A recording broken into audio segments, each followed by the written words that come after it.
Our internal unit of account that most of us use is fiat money based. So you'll think in euros, I'll think in pounds, and that's how you measure your wealth. That's how you keep score in your life. Like, I'm doing okay because my wealth is going up when measured in these things. They will go up when measured in these things because the things are being printed. If you own a house and they double the amount of money in the system, the house should be worth twice as much when measured in the thing. Your share of the pie has gone down, even though the number that you think represents your wealth has gone up. And so you're being stolen from. But if your internal unit of account is Bitcoin, you'll see that you're just losing money. The house becomes less valuable every year when measured in Bitcoin. If you measure any other asset in Bitcoin, it's worth less Bitcoin every year. So if your internal unit of account was Bitcoin, your wealth is going down every year because you own the house. So why would you own the house? You wouldn't. You'd sell the house and just own Bitcoin because the money is the store of value.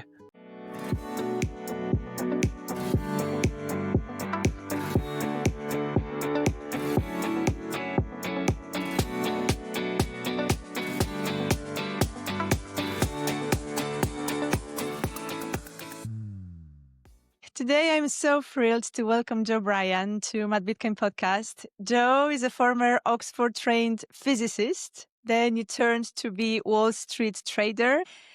Now you're a passionate Bitcoin advocate, and you are the creator of What's the Problem, which is brilliant use of storytelling to expose the fiat system, its complexities, and how Bitcoin can fix the problems that we are facing today.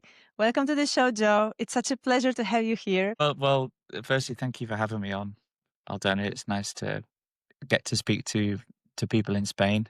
I realize the people around the world, but this is, a Spanish focused podcast, and we need to bring Bitcoin education to every country in the world. So thank you for having me on. Yeah, I mean the video itself, there's almost 300,000 views on YouTube, but YouTube isn't the main source of this. I posted it on X just as a video with a YouTube link below. So on X, it's been viewed millions of times now. And so YouTube is, I like to think of the YouTube count is the number of times it's been shared with normal people, the people who are not on X, which is great. But firstly, I didn't really expect many people to watch it. So the popularity has taken me by surprise, but I've also been absolutely overwhelmed by the response from Bitcoiners around the world, because we now have it with YouTube subtitles, native subtitles in almost probably 45 languages now. We have the full set of materials. So it's a story, but it's slides with me talking over the top. They're in 30 plus languages. Now, all the slides have been converted into native languages. We have speaker notes, we have we have the transcripts, and we have all the materials, and they're all open source to everybody. So on the website, anyone in those 30 languages can go on, download the materials, including you if you wanted to do this. Yes, and of go on course. and do the same presentation yourself to people in your countries. And then we've also got the 10 full new videos, which is the original video, but in Spanish, with Spanish slides in the video. So done by native Spanish speaking Bitcoiners, or French, or, German, Polish, all around the world, all on YouTube as well. It really has become a massive team effort to try and bring this story and the knowledge within it to as many people around the world as possible. And everyone's just a volunteer. There's no commercial model. There's no way of making money out of this. It's just Bitcoiners trying to help other people. Great. I will, of course, share it below the video, especially if it's in Spanish. That will be just perfect. I think, the success of this movie, apart from being done in such a marvelous way, I remember the moment I saw it for the first time. I think it was at the moment almost when you published it. I was almost going to sleep, and then it popped up and it caught up my attention.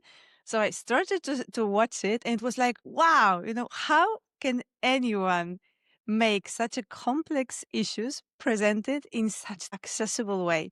I think it resonates with so many people because it's the first time where everything is on the same page.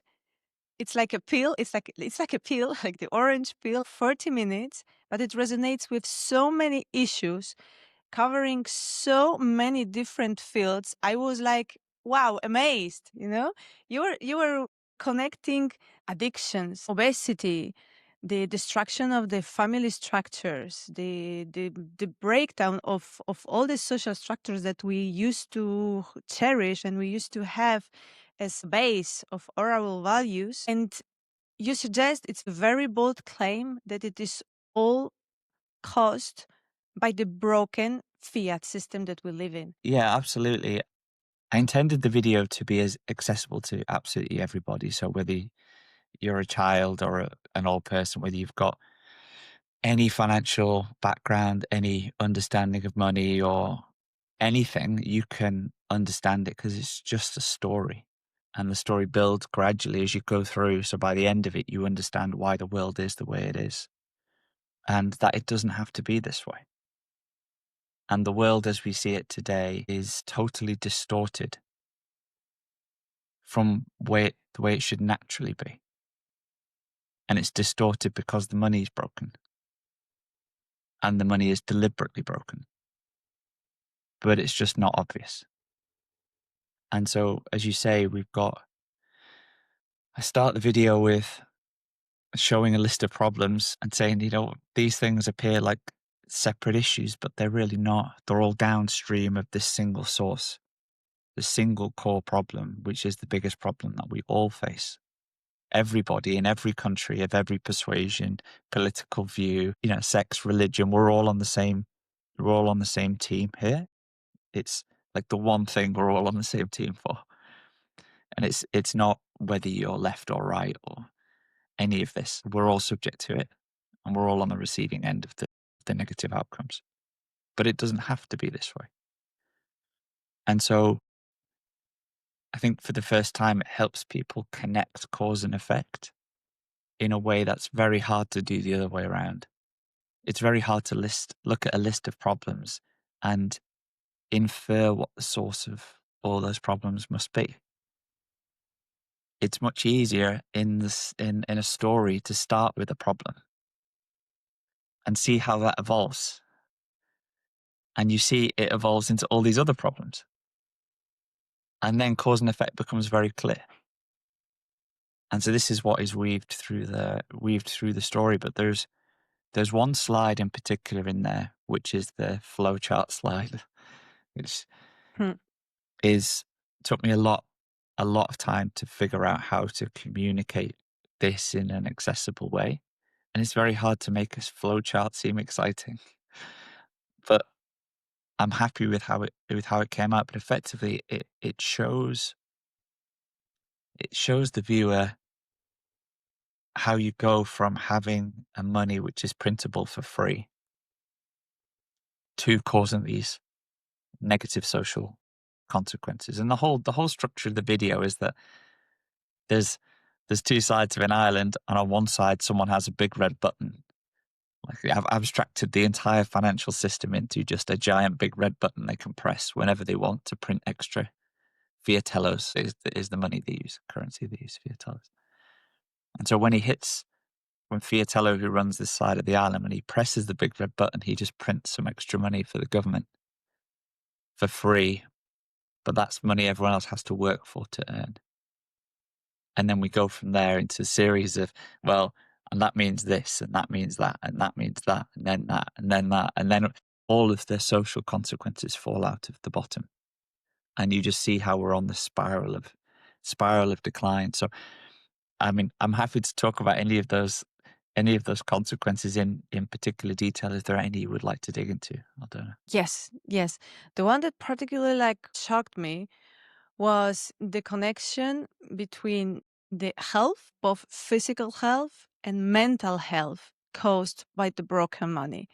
You indicated that the food that we are eating is produced every time using the worst components, trying to cut costs, How do you connect it, the fact that the system is broken, with all the consequences it has at mental health, at the family issues? Okay, so it comes down to understanding inflation better.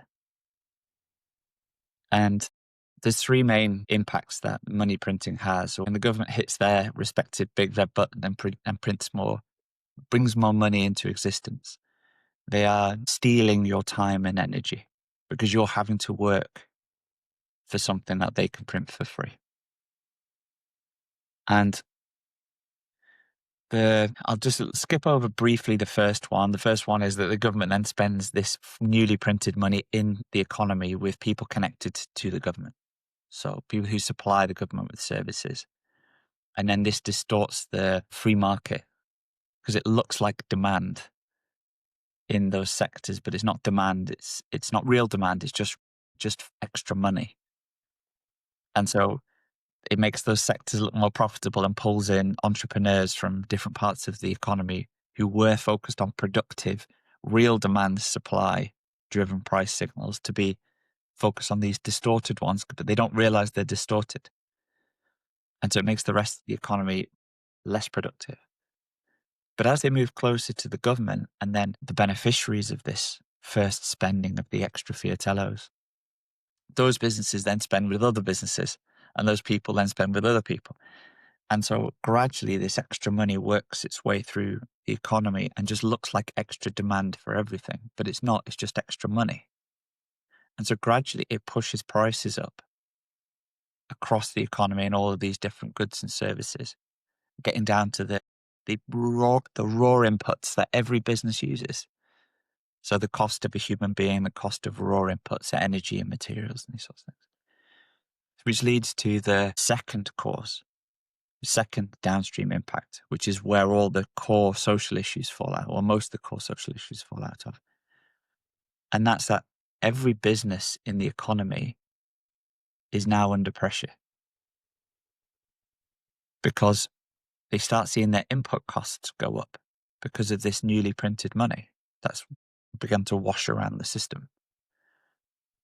But if you think what you're doing as a business, as an entrepreneur, you're taking risk with your capital to employ people, to invest that capital, to produce a good or a service, which you then sell to somebody else and make a small profit margin. Hope to sell to someone else and make a small profit margin. Now, that small profit margin compensates you for taking that risk. And you wouldn't do it unless the profit margin was there. You would, if the profit margin reduced to a point where the risk reward didn't work anymore, you close the business, you go and work for someone else. Let them take the risk. I'll go and be an employee rather than a business owner. And so if every business in the economy is now under pressure with their input costs, to maintain the profit margin required to justify running the business, they've got to find a way to restore their profit margin again.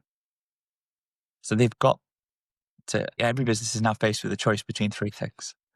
I can either, like if we simplify this to just a product, like a physical product, they can either just pass on the price increase directly to the customer.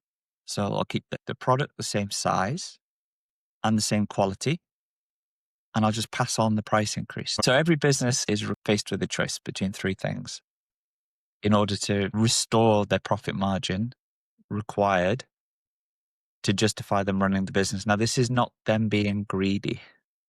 This is them just responding to the fact that the government has printed more money and driven their input costs up.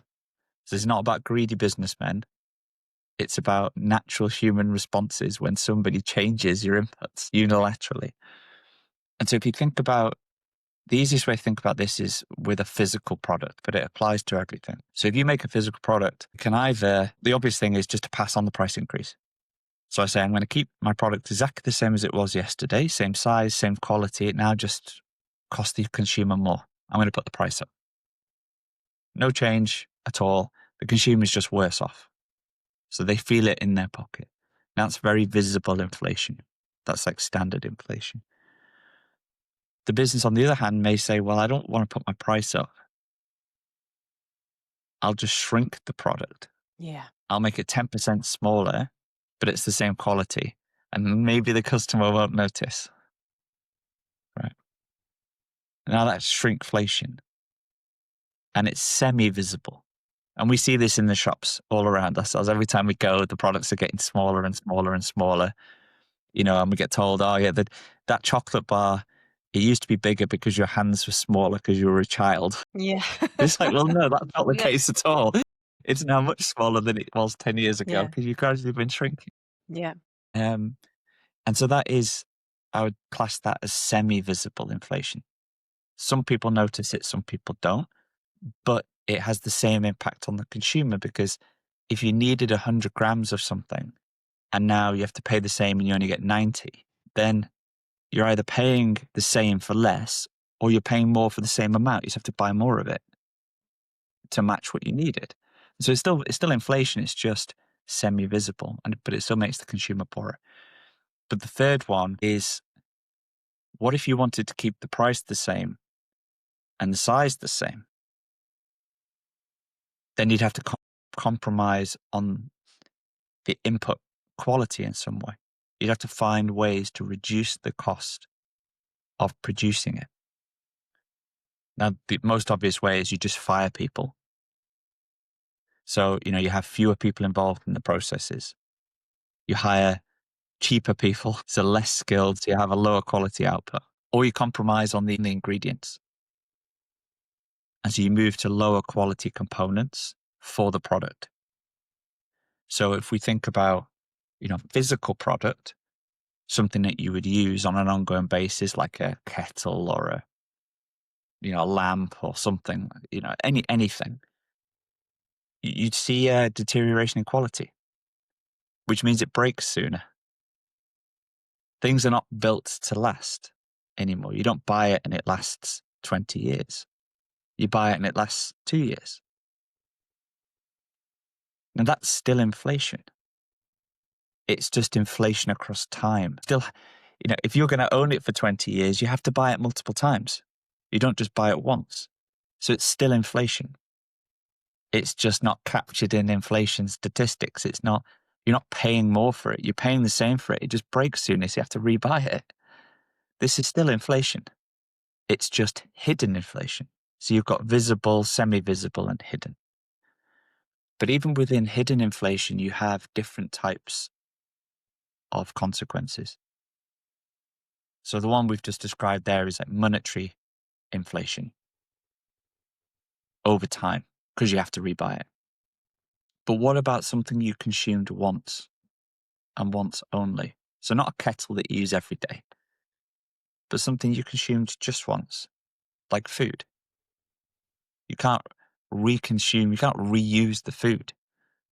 You consume it, it's gone. Yeah. You have to buy it again. So what happens is the quality gets compromised. And so the food starts to become more industrialized over time. And it becomes worse for you. We start consuming things that we shouldn't be consuming because they're just cheaper to make, because it's a way for the businesses to protect their profit margins. And so what happened then is humans start to consume things they shouldn't be consuming, which then plays havoc with our health. This is why we have the obesity crisis. It's because we're consuming stuff we shouldn't be consuming, because the money is broken. This is why, you look at photos of the 60s and the 70s and you don't see, it's like looking at a different species.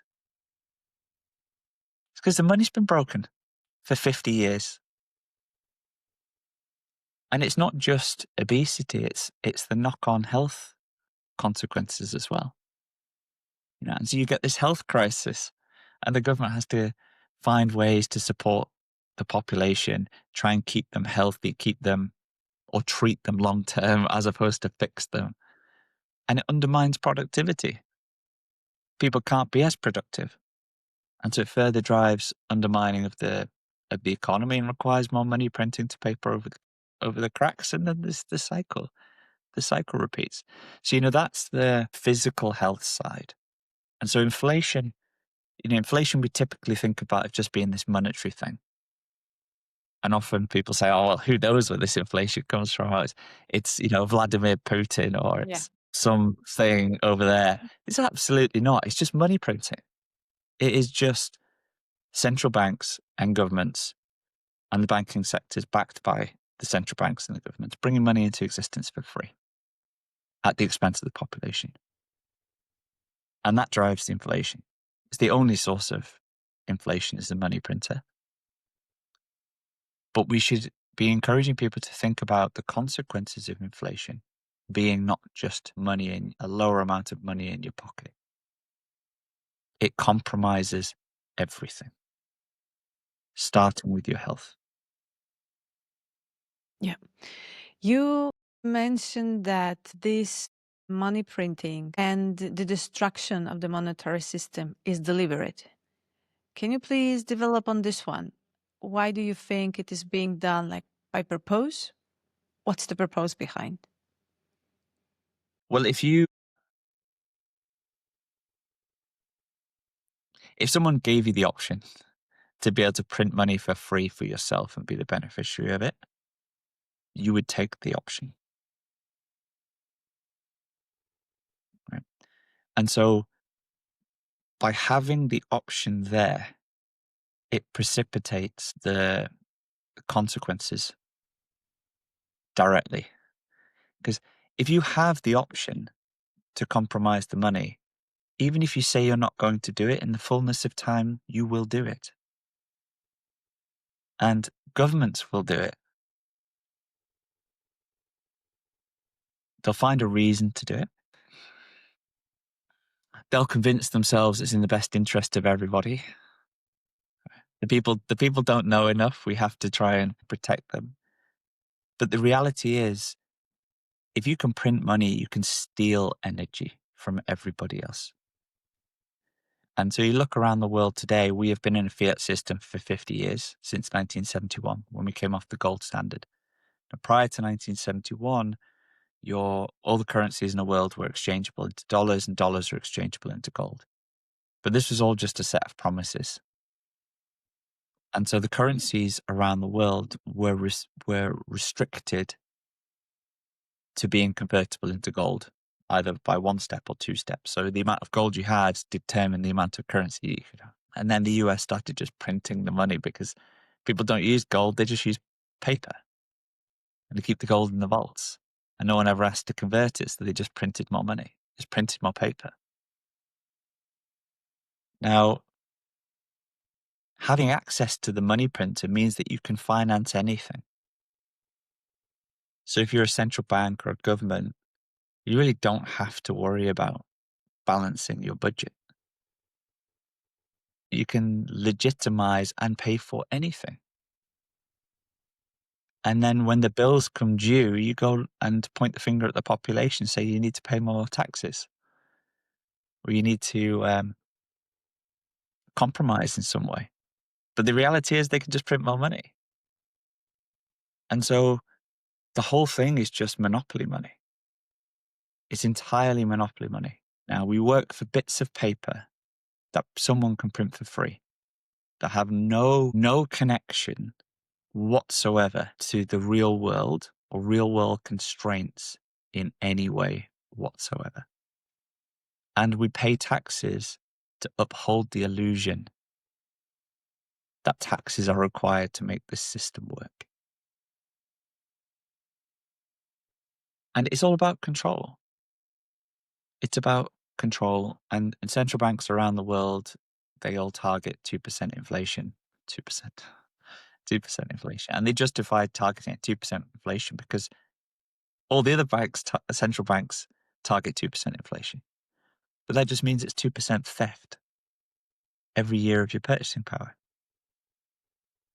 And they justify it by saying, well, inflation is good. Inflation is a good thing. It helps the economy going. If there wasn't inflation, you wouldn't spend your money. But translating that sentence means if we didn't steal from you repeatedly, you wouldn't spend your money. And so they're acknowledging that they're stealing. Right? but it's in your own interest. You said that maybe the solution for all this money printing would be to separate the money from the state, as we separated once the charge from the state, So now we've got the government, as you mentioned, they want to control each and every aspect of our life. They are saying what is good, what is wrong for us. But finally, behind all of that, like, the root cause is, I don't know how to call it, like our natural greed as humans, our short-term thinking, just to next elections, just to survive, no matter the cost. You think that the separation of the state and the monetary policies is possible with Bitcoin, for example? Yeah. Yeah. And that is the most important thing in the world, Aldona, is the separation of money and state. That's what Bitcoin delivers. For the first time in human history, we actually have a technology which allows us to do this. Up until this point in time, it was not possible, other than subject to promises to separate money and state. And so governments have created multiple forms of central banks before, nominally and independent central banks. Of course, they're not independent because they're appointed by the government. They do what the government says, even though they say we don't, or we promise not to, but they do. But when you set the central banks up and you're on a gold standard and you say that our monetary system, our currency that we use is convertible into gold, it's only convertible into gold if you promise, if you keep your promise. And when something goes wrong, you break the promise. And history is full. All of human history is a set of broken promises. They're broken promises because the optionality existed. There was an option to break the promise. For the first time, we have a technology which removes the option. It removes the big red button. There is no big red button with Bitcoin. Nobody has exorbitant power. No one has exorbitant privilege within the system to create for free what you have to work for, which, as we've seen, is the crux of the problem. That is the distorting mechanism here. And if we fix the money, we fix everything, because all of these issues that we experience in society are downstream of the money printer. They're all caused primarily by the money printer. I mean, humans are humans and we will always have problems. But when you have human problems put on steroids by the fact that money is broken, it just means that we see these wild outcomes that are just so unnatural. Yeah.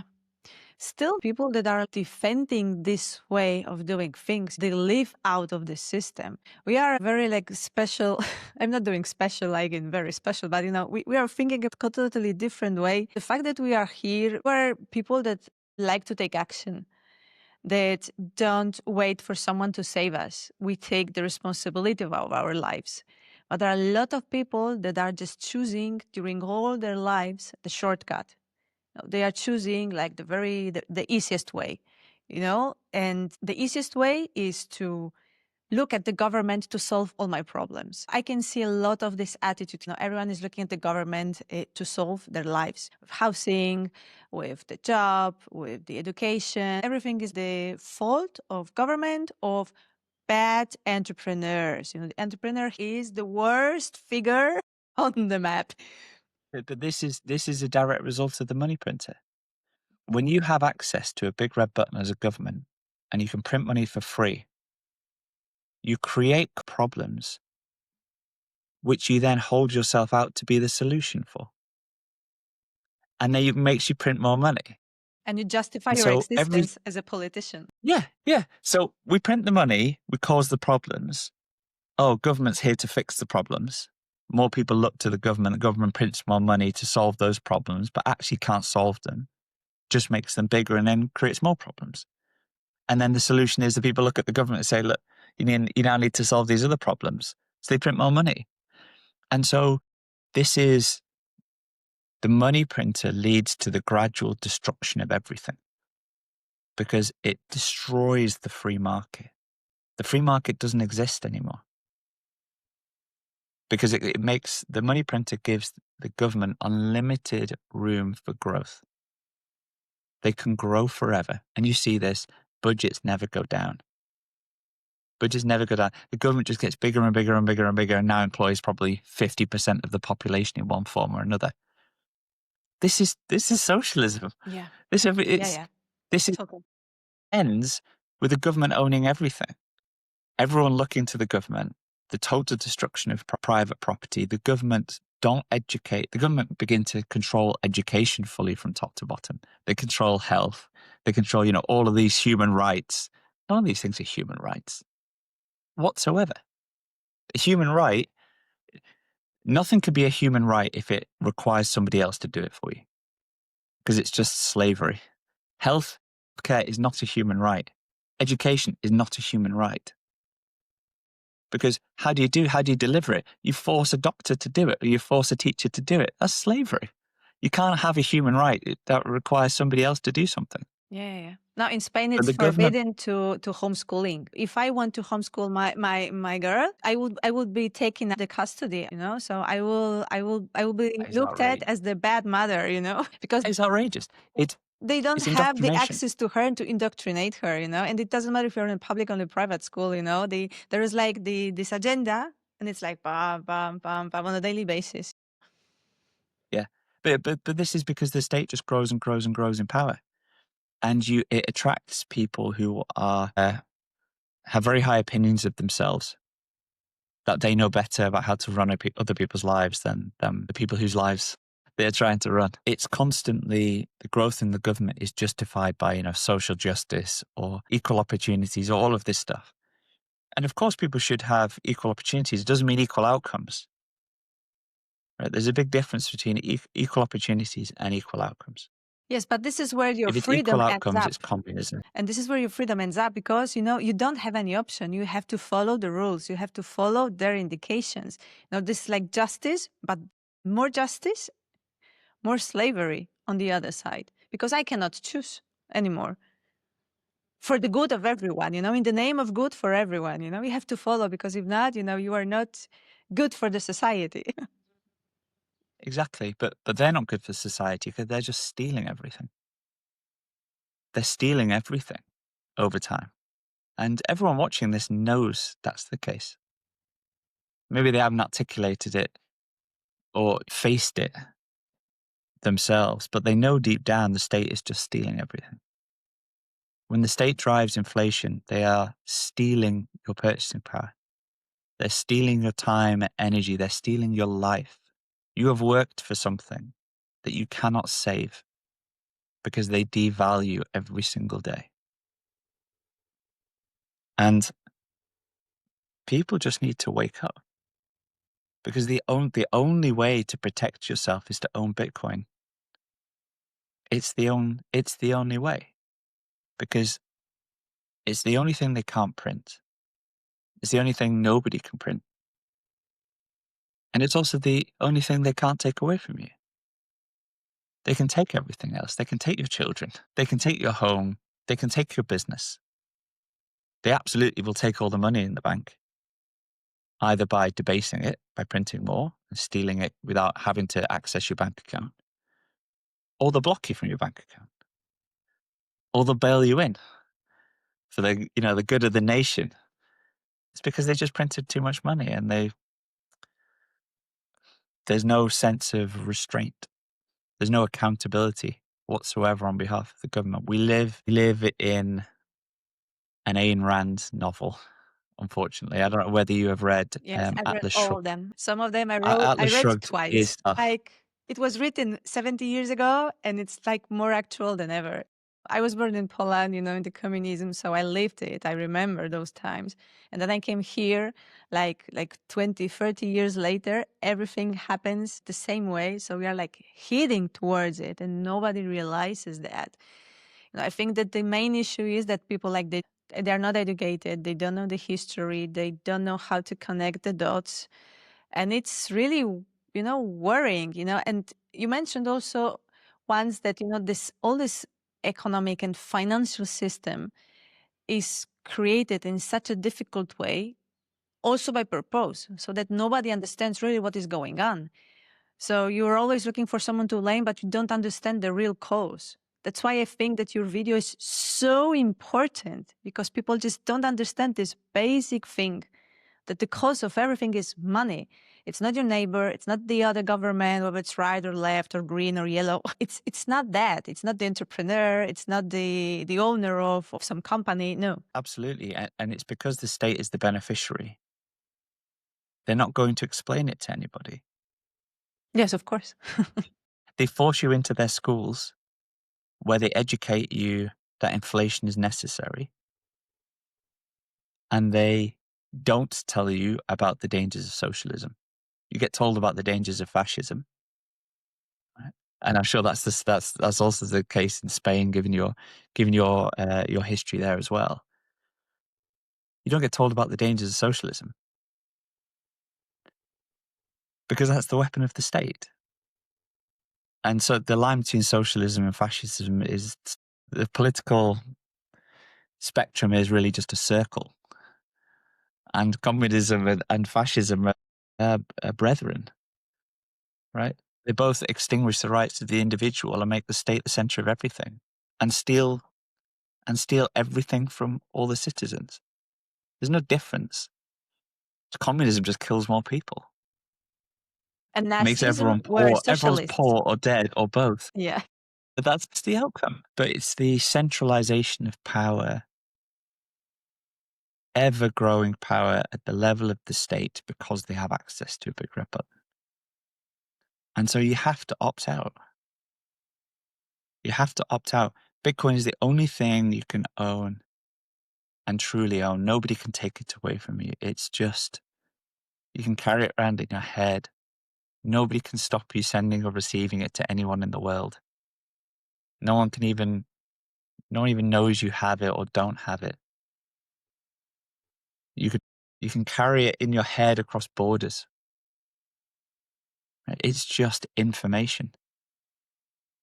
It's just a secret. That's all it is. Yeah. Money is a secret. Yeah. That's incredibly powerful. And once you connect the dots and understand why you need Bitcoin, why the world needs Bitcoin, you don't unlearn that. You don't go back. It is the way to separate money and state, and it is going to separate money and state. But it's like any technology adoption curve that we've seen throughout history, the telephone or the gunpowder or the internet. Everybody will get there in their own time, but the people who are motivated and get there fast to see the greatest benefits. Like if you adopted gunpowder first, you outperformed. If you adopted the internet first, you outperformed. It's just Bitcoin is the next civilizational upgrade that you don't go back from. Like we never went back to a world without gunpowder.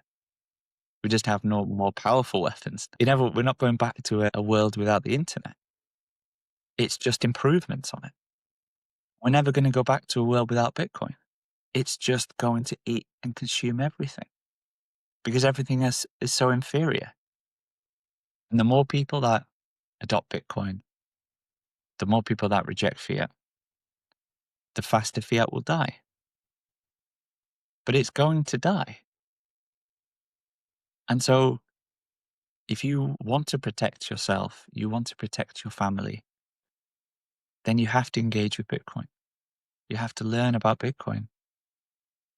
You But the called first it thing to do is learn why. Why is Bitcoin important? it once like the infectious disease that is sharpening your critical thinking, that once you get to the rabbit hole, there is no way back. You start to think critically about everything. Everything goes down to this one idea, to the idea of what Bitcoin represents. It changes the way that you think about the world. And you'll have been through this as well, Aldona. Once you connect the dots, once you see it, you can't unsee it. And then every single thing that you see, everything you see on the TV, or you read in the paper, you see in the shops, every interaction with somebody, you're like, okay, now I understand where this has come from. You see it for what it is. And your critical thinking capability is just enhanced, and it affects all the aspects of your life, like your health, your family decisions, your planning for the future.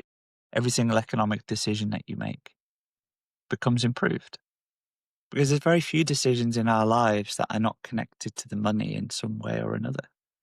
Like what job you have, where you live, where you send the children to school, where you go on holiday, your interests, hobbies.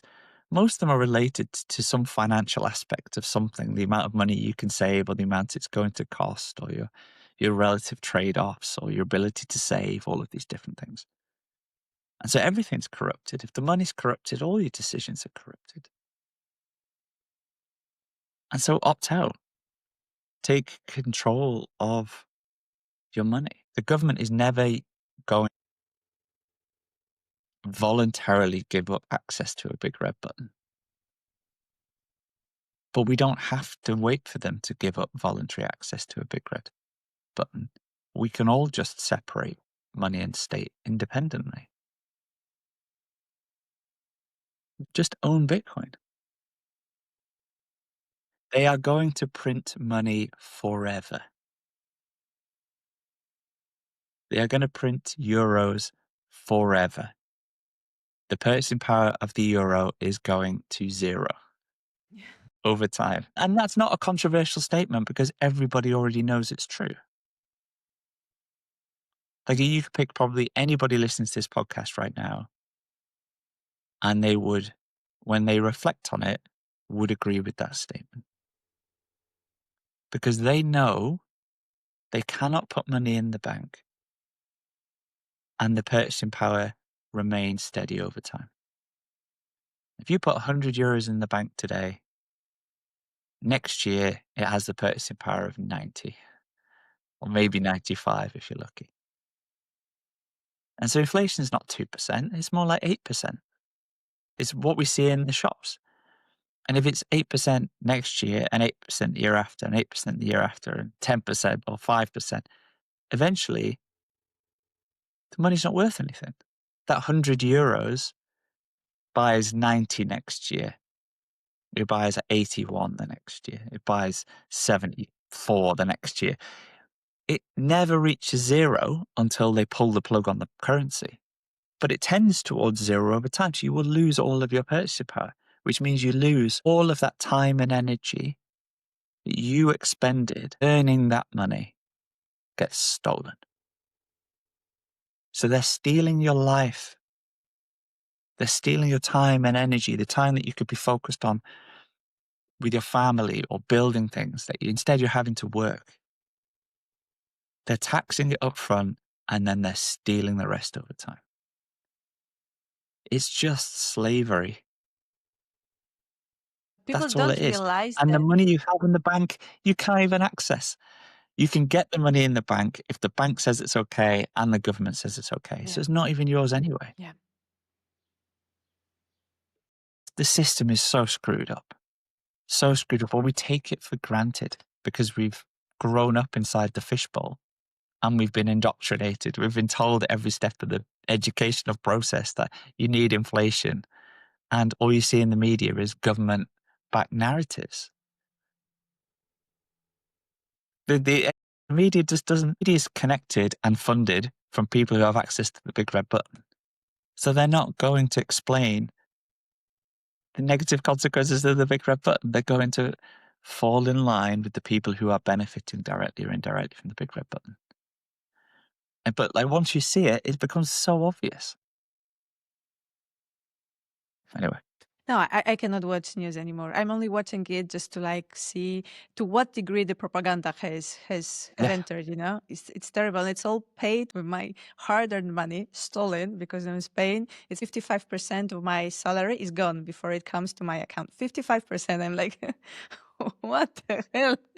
Why I'm working for it? There was some report, I read last week in this official economic local paper, the groceries, the prices grow like 20-35% per year. So how we can make people like to go to the basics and understand it, to take this first step? Because I don't know what was your journey. How did you enter to the rabbit hole? How you ended up there and working in this investment bank? What brought you there? When it all started? 2020 is when I found Bitcoin properly for the first time. I'd had a couple of touch points earlier, but like most people, you just dismiss it because you don't put even the minimal amount of effort in required to critically assess it. But I approached it initially from a sort of a financial perspective. During COVID, all the governments are printing money like it's going out of fashion, and all the assets are flying, all the prices are going up, but yet the world has stopped. Like, how can that make any sense? It's because they're just printing money. So it's like, well, how am I going to protect my family? I need to own something they can't print. So it was looking at gold and then Bitcoin, and then you start to learn about Bitcoin. And it becomes so obvious that you don't need to own it. You shouldn't be owning any gold. It's like, why would you own a donkey in a horse race? Yeah. You won't, you own the fastest horse. And owning gold was not even owning gold. No, you got a I owned paper gold. and you have to I trust, owned and you have to trust that there is a gold behind. Exactly. Exactly. I got an email saying I owned some gold. Yeah. That's not the same as actually owning gold, Yeah. right? It's the same as the money in the bank. I can get the gold that I owned if the gold vault allows me to get it and the government says it's okay. That disappears at the stroke of a pen. And the same with You can't do housing. that. The same with housing, it's on the paper. Anytime someone can come here and say, expropriate that because this is my will as the government, and you're not the real owner of it. No, you are a tax slave because it's attached to the ground and they will just change the property taxes. So you've bought it already and then they'll put property taxes up or council taxes or find some way to expropriate the wealth gradually without stealing it, because you can't say I'm stealing your house. That's not a good look. It's a much better look to say, oh, we've got a budget hole. Now everyone needs to pay a bit more tax. So we're going to tax your house. Taxing your house is just stealing your house gradually. Right? You can't do that with Bitcoin. You can't take anyone's Bitcoin. You have to actually give it to somebody. It's the only thing in the world you can actually own, properly own, and that nobody can take off you because it's not physical. And no one can restrict it because you do not need somebody's permission. If you require anyone's permission to access your wealth, you are not wealthy. Yeah. Yeah. And imagine how would the housing market change if people stop using it as the saving account, because this is what we do. Then everyone is complaining the housing market is so bad. Young people don't have the access to the renting. Even renting in Spain, it's a problem. Forget about buying, but they are all contributing. The ones that are with this saving mind, they don't even look at the Bitcoin. Like the first and only option is, okay, I will just buy one property, second and the third one, just in case. But we are coming back again to this education issue, yes? No one wants you to know it. Look what is going on in the internet, in YouTube, in X. I read yesterday, even Robert Bridlow is having problems now with YouTube, that they're like shadowing him. It's like no one wants this knowledge to be spread. But you can't stop it. But you can't stop it. You can't stop this because Bitcoiners are relentless. Like once you've seen it, you can't unsee it again. And then it becomes the most important thing in the world. The most important thing in the world outside of family is fixing the money, right? Because it fixes everything. And so you can't fight it. You can't fight Bitcoin and win. You can't. It's an idea and it's that infectious disease. Like once you see it, you never go back. And then you become super motivated to educate other people. So play that forward. What happens? Everybody gets educated on it. And the system dies. The outcome is known. But when the system dies, the system will not be dying because of Bitcoin. The system will be dying because the system has driven its own death. It's just people have an option now, which they never had before. There was no way to live outside the system. There was no way to opt out of the system before. And so in the hundreds, thousands of years of history, the state has impoverished its citizenry time and time and time and time again by stealing all the assets through money printing or through violence. And nothing has changed. But that doesn't have to happen now. You don't have to make yourself subject to that.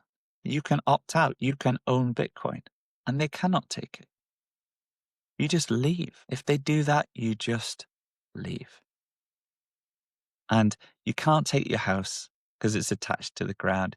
You can't take your money because it's in the bank account and the bank says no, the government says no, or whatever. You can take your Bitcoin and just leave. And you can send it to anybody, receive it from anybody. You do not require anyone's permission. And when people go down the chain of thinking, which they've already started by buying the properties, like you say, Aldona, the reason people buy property is because the money's broken. So they already know. They already know. They know that if they earn money, they can't keep it in the bank because it's going to get gradually stolen through inflation. So what do? If you can't keep money in the bank, you've got to buy something. So you buy an asset. You buy gold or you buy a house. Because houses go up forever. They go up forever because of the money printing. It's not the houses are becoming more useful. It's just when you measure the value of the house in the thing that's being printed, it just goes up forever because they print more money forever. It is a proxy store of value because the money is not a store of value. But if you restore the money as the store of value, you don't need to own the house anymore. Yeah. And so if you think about, our internal unit of account that we all use, most of us use, is fiat money based. So you'll think in euros, I'll think in pounds, and that's how you measure your wealth.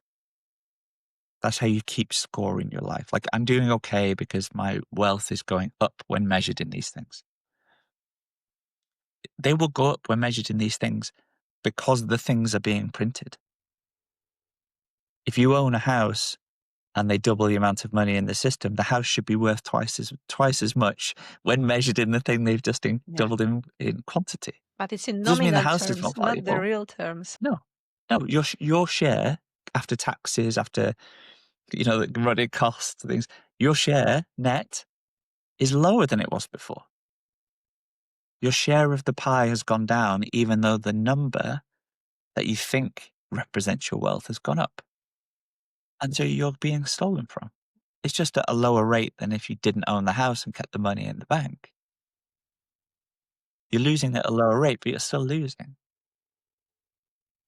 But if your internal unit of account is Bitcoin, if you measure your wealth in Bitcoin, you'll see that you're just losing money. The house becomes less valuable every year when measured in Bitcoin. Bitcoin is volatile, and none of this is financial advice. And Bitcoin is volatile because that's a feature, not a bug, because you can't go from being worth nothing to monetizing the value of the entire world without volatility. But the long run of time, we see Bitcoin continue to go up. I believe we'll continue to see it go up forever until it consumes the entire world. Now, if that's the case, then if you measure any other asset in Bitcoin, it's worth less Bitcoin every year. So if your internal unit of account was Bitcoin, your wealth is going down every year because you own the house. So why would you own the house? You wouldn't. You'd sell the house and just own Bitcoin because the money is the store of value. And so as we move forward in time and people begin to make this mental switch, they will sell houses. They will sell their property. And the property will return to the value it's supposed to have, which is the utility value. The utility value of a house plus some premium for it's in a nice location or something like this, but is not a productive asset. Not a productive asset at all. And so it's just been monetized.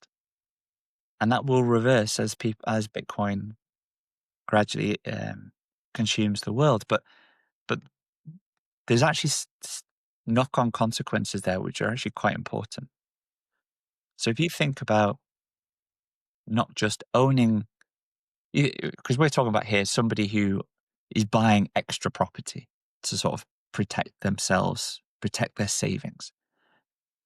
But if you consider the person who doesn't have the extra savings, who just wants to buy a house to live in for their family, right now they have to take out a lot of debt to buy that house. But what does that mean? They then have to pay interest and a big mortgage to own something that is not productive. And so they then spend their lives working for something, working to earn money to pay off debt on something that is not productive, which keeps them trapped and benefits just the banks. In the future, when these prices of housing returns more to its non-distorted utility value, it's going to be much cheaper to buy a house when measured in Bitcoin. And people are going to be earning in Bitcoin. And so your ability to buy a house without taking on excessive debt will be much easier. It will just be normal again. It will be like the 60s or the 70s where you could have one parent working, a stay-at-home mum looking after 3-4 children and have a nice house all on a normal salary. And buy it We in can't do 5 that or 8 anymore. years, not 35 years. Yeah, but we can't do this anymore. But that's where we're going back to. Hopefully. That's where we're going back to, and that restores. It counteracts this negative cyclical decay that we have, where everyone's just more stretched. The breakdown of the nuclear family, everyone's having to work and get taxed, and we have fewer children because we can't afford the children, and the children have to go to the state anyway. It counteracts all of this by fixing the money. And so this is why it's so crucially important. And just to finish off that point, in the world where people don't have to work primarily to pay off a big mortgage, they get to accumulate savings. And then they can productively use the savings. So think about all the money that you will spend in your life paying off your mortgage. Now imagine the cost of your house was a third of what it is. Now think about all the savings that you would then have that you haven't paid the bank in interest. You can build more businesses. You can invest them productively. But they don't melt anymore because the money retains its value. And think about what that then means for society. Will you reinstitute savings? And savings is the basis for investment, not debt, which makes the whole economy more productive. Everybody more positive, more focused on the long term, not the short term. Like all of these things that are going wrong in the world get fixed by people moving to Bitcoin. And so, you should be very, very optimistic for the future because this is going to happen. Right? It's just going to take time to get there. And people should invest a small amount of time now to really just think about these things because your future selves will thank you. And I would start by just watching the video for 39 minutes. Yes, Right. And it's 39 in minutes. Spanish. Yeah. It's in Spanish from Spanish Bitcoiners in native Spanish. And so just watch it and then go and watch another video or read about Bitcoin. Just listen to more of your podcasts, listen to the other guests. Like it is the highest Those 1-2 hours of your first interactions with understanding why we need Bitcoin and why Bitcoin is inevitable is you're going to look back on that time spent as the highest return on investment, 1 or 2 hours that you've ever spent in your entire life. Totally agree. Joe, thank you so much for this conversation. I will, of course, translate it to Spanish. I will publish it with Yeah. all the links that you already shared before we started recording. The future is bright. Thank you so much for this optimistic message. For people that are losing hope, already lost their hope, and they don't see the way out. Well, guys, there is the way out. We are more and more and more people that want to share this knowledge with everyone. And this is giving me the meaning of the life. You know, I'm like waking up with totally different energy since I discovered Bitcoin. It's like Absolutely. It's there is a because way you've out. taken back control of your life. Yeah. For too long, we have not had control of our lives. We've been dancing to someone else's tune. Bitcoin, for the first time, allows you to retake control, and that changes everything. Beautiful. Thank you so much, Joe. Enjoy. Well, I've really enjoyed it, Aldona. Enjoy So the thanks for having weekend. me. Thanks for having me on. I hope to see you in Madrid next year. Hope you're gonna find I a look time. forward to it. And of course, I will share all the links so that everyone can find you. I understand you are on LinkedIn, you are on X, you are on YouTube, you are on Spotify too. Can we find you on Spotify? Oh, No, all right. no. Spotify, no, all right. But it's enough. I think it's enough. Thank you so, so much and hope to see you next year. Thanks a lot. Bye.